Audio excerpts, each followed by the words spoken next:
পাট ঘাট সব মিলিয়ে এখন যেই শস্যাদি বা ফসল অর্থনৈতিক পণ্য মাঠে আছে তা উঠারি পালা। এই তো পাট, এই পাট গুলো বর্ষার পানির অপেক্ষায়, এই অঞ্চলে যখন বর্ষার পানি আসবে তখন কিন্তু কাটা হবে এবং এই কাটার মধ্য দিয়েই পাট পচানো বা পাট জাগ দেওয়া এবং পরবর্তীতে ওই পাট গুলো আর অনেক প্রক্রিয়া আছে, পরিষ্কার পরিচ্ছন্ন রোদ্রে শুকানো এবং তার পরবর্তীতে বাজারজাতকরণ, ঝাই ঝামেলা শেষ নেই। কৃষকের আসলে ঝামেলার শেষ নেই। একটা ধান খেতে আছি, মাঠের ধান কিন্তু এখন নেই, ধান শেষ এবং রাতে বৃষ্টি হয়েছে। এই দেখেন এই যে বৃষ্টিতে কি হয়েছে, একটু কাছে দেখে দেখেন, এই বৃষ্টিতে খড়গুলো ভিজে গেছিল। তা আজকের দিনের রোদ্রে আবার শুকিয়ে এইভাবে পালা দেওয়া হয়েছে। বৃষ্টিতে ভেজা মানে দুঃখ, কারণ বৃষ্টিতে যদি ভিজে তাহলে এই যে যেই খড়গুলো দেখতে পাচ্ছেন সংখ্যা এবং পরিমাণে কমে যায় এবং অবস্থা নষ্ট হয়ে যায়। এখন দেখতে পাচ্ছি পাট ক্ষেত, পাটের অবস্থা দেখি।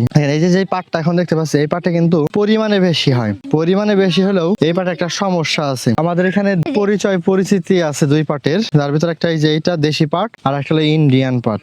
এই দেশি পাটের একটা সমস্যা আছে, ডালপালা বেশি হয়। ডালপালা বেশি হলে কিন্তু পাট যখন ধোয়া হবে তখন কামলার পরিমাণ বেশি লাগবে, অর্থাৎ এখানে বলা হয় পৈরাত, এই পৈরাতের পরিমাণ বেশি লাগবে। মানুষ চায় না যে 1000 টাকা অতিরিক্ত ব্যয় করতে, এখানে সীমিত লাভ। আমরা তো ভাবি কৃষক মনে হয় সুখে আছে। হ্যাঁ, কৃষক একদিকে সুখে আছে। কৃষকের সুখটা হলো কৃষক নিজে ফলায়, নিজে খায়, ফ্রেশ পরিচ্ছন্ন খাবার খায়। এই তো এখানে পাট দেখতে পাচ্ছি, পাটের পাশে কিন্তু ধনচা আছে। এই ধনচা গুলো মূলত গবাদি পশুদের খাওয়ানোর জন্য ব্যবহার হয় এবং ধনচার যেই ইয়েটা হয়, গাছটা হয়, এই গাছ গ্রাম অঞ্চলে যারা আছেন তারা আগুন জ্বালানোর জন্য এই পাটের কাঠি এগুলো ব্যবহার করে থাকেন। আজকের এই পর্বে আমাদের সাথে বা আমার সাথে ঘুরতেছে বাইজিদ আছে, নূরে আলম আছে, সেই সাথে আরেফিন, আব্দুল্লাহ এবং বাপ্পি ঘুরতেছে। কি আছে মাঠে দেখি, আসো। দেখেন মাঠের একটা বড় সমস্যা হলো এইভাবে দুর্বা ঘাস জন্মে যায় যদি রেখে দেওয়া হয়, দুর্বা ঘাস। তবে দুর্বা ঘাসের চেয়ে বড় সমস্যা হলো যদি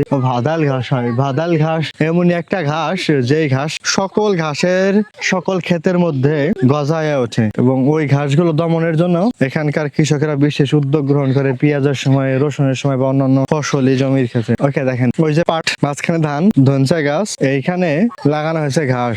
একেবারে এইখান থেকে ওই যে ওই মাথার এরিয়া অব্দি এই ঘাস কিন্তু গরুকে খাওয়ানো হয়। তবে বর্তমান সময়ে এই নেপোলিয়ান ঘাসের পাশাপাশি বিভিন্ন জাতের ঘাস বের হয়েছে যা পুষ্টির মান এবং গুণগত মান সব দিক থেকে ভালো। এটা কৃষকের কাছে, এখন যে ঘাসটা দেখতে পাচ্ছি এটা কৃষকের কাছে পৌঁছে দেওয়া হয়েছে বিধায় কৃষক এটা নিয়েই আছে। আবার যখন এর চেয়ে পুষ্টির মান বেশি যেই ঘাস কৃষকের কাছে পৌঁছে দেওয়া হবে তখন কৃষক সেই ঘাস আবার চাষাবাদ করবে। এখান দিয়ে এখন রাস্তায় উঠবো। আর একটা দেখাই, এটা হলো এই যে দেখতে পাচ্ছেন ভাটি বা চারি বলা হয়ে থাকে। এখানে এটার মধ্যে এই যে মেশিন থেকে পানি নিয়ে এটা ভরা হয়, এটা ভর্তি করে এই যে এখানে বস্তা রাখা হয়, মানে ওইটার তো পানি দিয়ে ধান ভেজানো হয়, ওই ধান ভেজানো বস্তা এখানে রাখা হয়, পরে এইখানে রোদ্রে শুকানো হয়। তবে এর চেয়ে ভালো জায়গা বানানো হয়, সমান ভালো, এটাকে এই অঞ্চলের ভাষায় বলা হয় খোলা। তো খোলাটা হলো টোটাল মসৃণ সমান জায়গা, ধান মাটির উপরেই নাড়া হয়। তবে এখন যেহেতু আধুনিক যুগ, চটের বস্তা,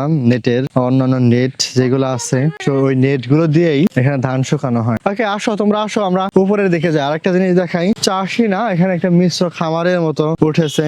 গবাদি পশু পালন বলেন, হাঁস মুরগি পালন বলেন, এখান দিয়ে কিন্তু হাঁস মুরগি নেমে আসে, মাঠের পোকা টোকা যা আছে এই পোকা ঝোকা খায়। একই সাথে যেহেতু এখানে পানির পর্যাপ্ত ব্যবস্থা আছে, ধুন্দুল গাছ লাগানো হয়েছে, যে একটা ধুন্দুলের পাশাপাশি বিভিন্ন সবজি গাছ লাগানো হয়। আর যখন পানি চলে আসে, পানির সময় কিন্তু এই যে রোড দেখতে পাচ্ছি, এই রোডের উপরে ঘাস লাগানো হয়, ওই ঘাসগুলোই বেঁচে থাকে। তো এই যে ঘাস, এই ঘাস হলো কন্দ থেকে বা গিটে থেকে জন্মায়। এই ঘাসগুলো বাঁচিয়ে রাখা হয় এইভাবে, আর পানি যখন চলে যায়, পানি যাওয়ার পরবর্তী এই ঘাস আবার মাঠে লাগানো হয়। এই ঘাস খাওয়ানোর মধ্য দিয়ে গবাদি পশু পালন করা সম্ভব। হাইড্রোপনিক উপায়ে চাষাবাদ করছে, এটা খুব ভালো একটা বিষয়। এই ছিল আর কি অবস্থা। আরো অনেক ফসল আছে মাঠে যা দেখানো হয়নি।